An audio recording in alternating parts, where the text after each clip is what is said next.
Hi everyone, welcome to my channel மலரின் பயணம். இன்றைக்கி மலரின் பயணத்தில் ஒரு கோல்டு வீடியோ போடுற ஒரு யூடியூபருக்கு நடந்த ஒரு சின்ன சம்பவத்தை பற்றி தாங்க உங்களோட மெயினாக ஷேர் பண்ணிக்க நினைக்கிறேன். பொதுவாக ஒரு நகை வாங்க போகும்போதில் இந்த BAS symbol, hallmark symbol, HUID number இருக்கா, இதெல்லாம் பார்த்து வாங்குங்க அப்படின்னு நான் நிறைய வீடியோவில் சொல்லிக்கிட்டே இருக்கேன். இப்போ புதுசாக அதோடு சேர்த்து என்ன ஆட் பண்ணுறேன் அப்படின்னா, நீங்கள் ஒரு நகையை கொண்டு போய் ஒரு கடையில் சிட்டு போட்டு நகை வாங்குறீங்க. வாங்குறப்ப டிசைன் நல்லா இருக்கா அப்படின்னு பார்க்குறத விட அந்த ஜாயிண்ட்லாம் நல்லா இருக்கா, நம்ம வாங்குகிற ஒரு பொருளில் ஒரு பெண்டண்ட்டே வாங்குறீங்க அப்படின்னா அந்த வளையமும் அந்த பெண்டண்ட்டும் ஜாயின் பண்ணுற இடம் நல்லா இருக்கா, இல்லை ஒரு கம்மல் ஸ்டட்டு வாங்குறீங்க அப்படின்னா அந்த கம்மலும் அந்த மேலே உள்ள பாட்டு ஜாயின் ஆகிற இடம்லாம் நல்லா இருக்கா அப்படிங்கிறதையும் கவனித்து வாங்குங்க.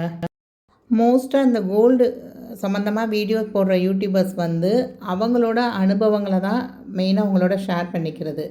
என்னோடய வீடியோஸே எடுத்து பார்த்தீங்க அப்படின்னா, நான் இந்த கடையில் சிட்டு போட்டேன், இந்த நகை வாங்கினேன், இந்த நகை உடஞ்சிருச்சு, இந்த நகை இப்படி பார்த்து வாங்காதனால உடஞ்சிருக்கு, நீங்கள் பார்த்து வாங்குறப்ப கவனமாக பார்த்து வாங்குங்க, இந்த மாதிரி தான் உங்களுக்கு நாங்கள் சொல்கிறது. ஸோ இப்போ ஒரு 1 இயர்க்குள்ளேன்னு வச்சுக்கோங்களேன், லாஸ்ட் இயர் கூட நான் ஒரு வீடியோ போட்டிருந்தேன். நான் ஒரு பிரபலமான நகைக்கடையில் கிட்டத்தட்ட 6 லட்சம் ரூபாய்க்கு நகை பர்ச்சேஸ் பண்ணியிருந்தோம். ஸோ அதில் ஒரு சில ஸ்டோன்ஸ் இருந்தது. அந்த ஸ்டோன் சொல்லவே இல்லை. இந்த 12 ஸ்டோன் இருந்தது. 12 ஸ்டோனுக்கு கிட்டத்தட்ட 3200 கிட்ட சார்ஜ் பண்ணியிருந்தாங்க. அது வீட்டுக்கு பில்லு வச்சு அந்த வீடியோ போடும்போதில் தான் நான் கவனிக்கவே செஞ்சேன். ஸோ அதை வச்சு நான் வீடியோவும் போட்டேன். இந்த மாதிரி ஸ்டோனுக்கெலாம் ரொம்ப காசு வாங்குகிறாங்க. ஒரு 12 ஸ்டோனு, அந்த ஸ்டோன் விலையே கிடையாது. நம்ம திரும்ப ரீவேல்யூஷன் எதுவுமே எடுத்துக்க மாட்டாங்க அந்த ஸ்டோனுக்கு. அது ஒரு ரூபியோ எமரால்டோ அப்படிலாம் கிடையாது அந்த ஸ்டோனு. அந்த ஸ்டோனுக்கு ஒரு 3500 இந்த கடையில் போட்டிருக்காங்க. இது நல்லாவா இருக்குது, நமக்கு ஆஃபர்னு கடைக்குள்ளே வர வச்சுட்டு இந்த மாதிரி ஸ்டோன் சார்ஜுன்னு சொல்லி 3000 போட்டிருக்கிறதுலாம் நல்லாவா இருக்குது அப்படின்னு சொல்லி அந்த வீடியோ போட்டிருந்தேன்.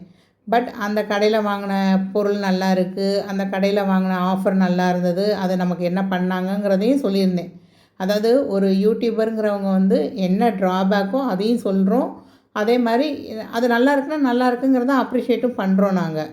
ஸோ நமக்கு நடந்த ஒரு கஷ்டத்தை அந்த கடையில் போய் நம்ம சொல்லி கேட்குறப்ப, இல்லை இங்கே இப்படி தான் நார்மலாக ஒரு சாதாரண சிட்டு போட்டு நகை எடுக்கிறதுக்கு ஒரு பில் கால்குலேஷனில் ஒரு குளறுபடி வருது. அதை போய் நம்ம கேட்குறப்ப, இல்லை இல்லை இங்கெல்லாம் இப்படி தான் நாங்கள் பில்லு போடுவோம் அப்படின்னு ஒரு எகத்தாளமாக நம்மக்கிட்ட ஒரு பேச்சு வருது. சரி, நம்ம அதை சொல்கிறப்ப இந்த மாதிரிலாம் பில் போடுறாங்க, நீங்கள் கொஞ்சம் கேர்ஃபுல்லாக இருங்க அப்படின்னு வீடியோ போட்டால் ஒரு 2 நாள்லேயே என் கடை பேரை நீ ஏன் யூஸ் பண்ணுற, என் கடை லோகோவை நீ யூஸ் பண்ணியிருக்க, நீ அந்த வீடியோவை டெலீட் பண்ணு அப்படின்னு சொல்லி நம்மளே மிரட்டி கிரட்டி உருட்டி அந்த வீடியோ நிறைய வியூஸ் போயிருக்கும். நிறைய பேர் அது கீழே கமெண்ட் பண்ணியிருப்பாங்க. அவங்கவுங்களுக்கு ஏற்பட்ட தர்ம சங்கடமான நிலைமையெல்லாம் நம்ம கமெண்ட் பண்ணியிருப்பாங்க. அதை நம்மளை உருட்டி கிருட்டி மிரட்டி அந்த வீடியோவே டெலீட் பண்ண வச்சிடுறாங்க. நேற்று கூட ஒரு வீடியோ பார்த்தேங்க.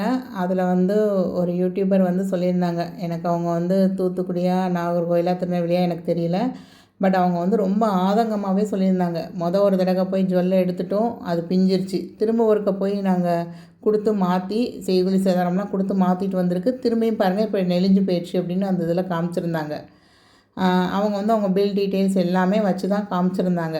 நான் அதில் கூட போய் கமெண்ட் பண்ணியிருந்தேன் அவங்களுக்கு, இந்த மாதிரி பில்லெல்லாம் காமிக்காதீங்கங்க, பில்லை காமிக்கிறப்ப இது அவங்களுக்கு சாதகமாக எடுத்துக்கிறாங்க. அந்த நகைக்கடைக்காரங்க சாதகமாக எடுத்துகிட்டு எங்கள் கஸ்டமரோட அட்ரஸ் காமிக்கிறீங்க, ஃபோன் நம்பர் காமிக்கிறீங்க அப்படிங்கிற மாதிரிலாம் சொல்லுவாங்க அப்படின்னதும் அவங்களும் அதை ஹைட் பண்ணி விட்டாங்க. கொஞ்சம் நேரத்தில் வீடியோ எடிட் பண்ணி ஹைட் பண்ணி விட்டாங்க. திரும்ப இன்றைக்கி காலையில் பார்த்தீங்க அப்படின்னா அந்த வீடியோ இல்லை. நான் பார்க்குறப்ப செக் பண்ணி பார்க்குறப்ப அந்த வீடியோவே இல்லை. அவங்க அதுக்கு முன்னாடியும் தடவை மாற்றிட்டு வந்ததும் ஒரு வீடியோ போட்டிருந்தாங்க. அது அந்தளவுக்கு வியூஸ் போகலை.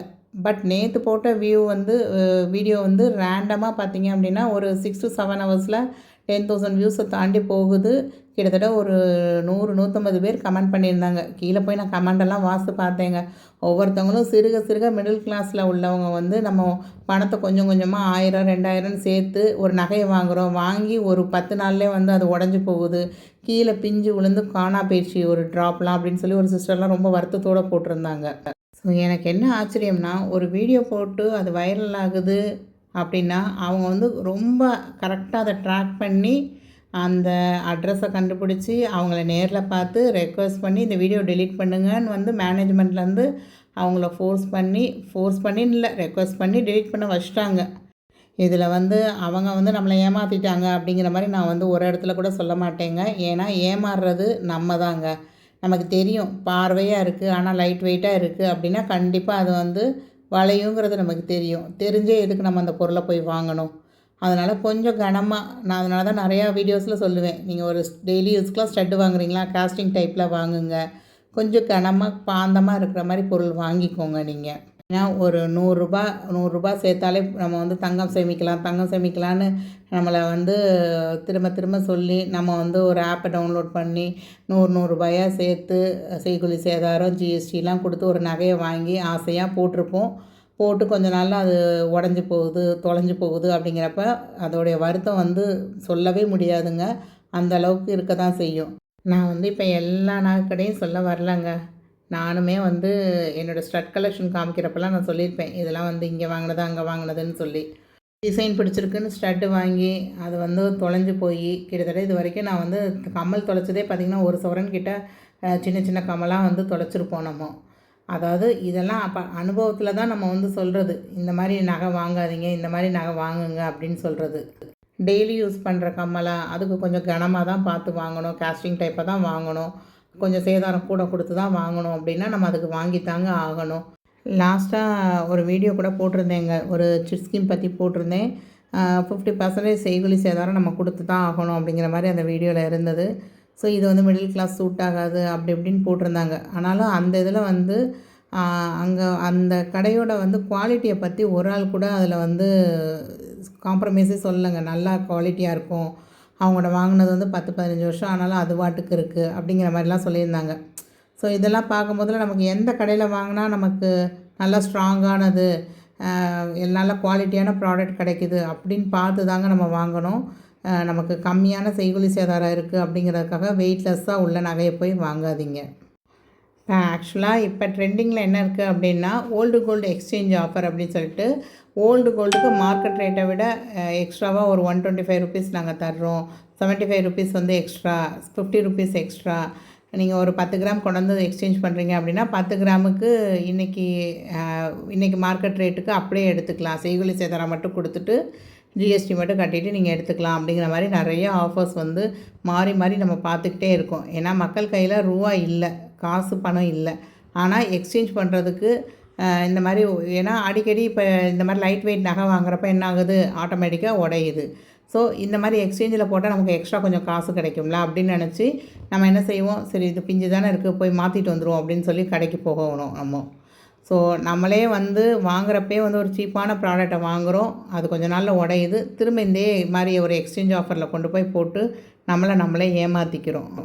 ஸோ இந்த மாதிரி எக்ஸ்சேஞ்ச் பண்ணி வாங்குறதுனால நமக்கு லாபமாக நஷ்டமாக அப்படிங்கிறத வந்து அந்த வீடியோ தாங்க இன்றைக்கி ப்ரிப்பேர் பண்ணிக்கிட்டு இருந்தேன். பட் அதுக்கு முன்னாடி எனக்கு இந்த மாதிரி ஒரு வீடியோ வந்து டெலீட் பண்ண வச்சிட்டாங்க அப்படிங்கிறது எனக்கு ஒரு ஆதங்கமாகவே இருந்தது. ஸோ அதை கண்டிப்பாக நம்ம சப்ஸ்கிரைபரோட ஷேர் பண்ணிக்கணும். நீங்களும் வந்து கொஞ்சம் அலர்ட்டாக இருங்க அப்படின்னு உங்களையும் அலர்ட் பண்ணுறதுக்காக தாங்க இந்த வீடியோ. நாளைக்கு அந்த வீடியோவில் நம்ம பார்க்கலாம். தேங்க்ஸ் ஃபார் வாட்சிங் த வீடியோ.